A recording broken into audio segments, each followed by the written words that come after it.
નમસ્કાર દર્શક મિત્રો, શિરોડ સમાચારમાં આપ સૌનું હાર્દિક સ્વાગત છે।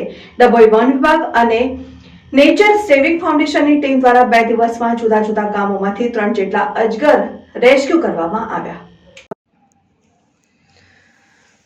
ડભોઈ વન વિભાગ અને નેચર સેવિંગ ફાઉન્ડેશનની ટીમ દ્વારા 2 દિવસમાં જુદા જુદા ગામોમાંથી 3 જેટલા અજગરનું રેસ્ક્યુ કરીને ડભોઈ વન વિભાગને સોંપવામાં આવતા વન વિભાગ દ્વારા ત્રણેય અજગરને રહેણાંક વિસ્તારથી દૂર કુદરતી વાતાવરણમાં છોડી મુક્ત કરવાની તજવીજ હાથ ધરાઈ।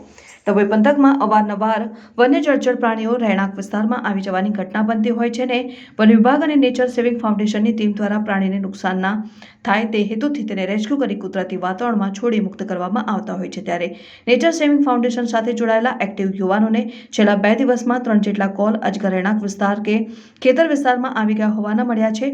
જે કોલને આધારે નેચર સેવિંગ ફાઉન્ડેશનના વૈભવ પટેલ, આકાશ વસાવા, પિનલ વસાવા, મિહિર વસાવા, પ્રેમ વસાવા, મયુર તડવી દ્વારા ચોતરિયા પીર દરગાહ નજીકના ખેતર તથા વડજ વેલાપુર અને ચોતરિયા પીર દરગાહ નજીકના ખેતરોમાંથી 3 જેટલા અજગરનું ભારે જહેમત ઉઠાવી સફળતાપૂર્વક રેસ્ક્યુ કરાયું। ત્યારબાદ રેસ્ક્યુ કરાયેલા ત્રણેય અજગરને ડભોઈ વન વિભાગને સોંપવામાં આવતા વન વિભાગ દ્વારા ત્રણેય અજગરને રહેણાંક વિસ્તારથી દૂર કુદરતી વાતાવરણમાં છોડી મુક્ત કરવાની તજવીજ હાથ ધરવામાં આવી હતી।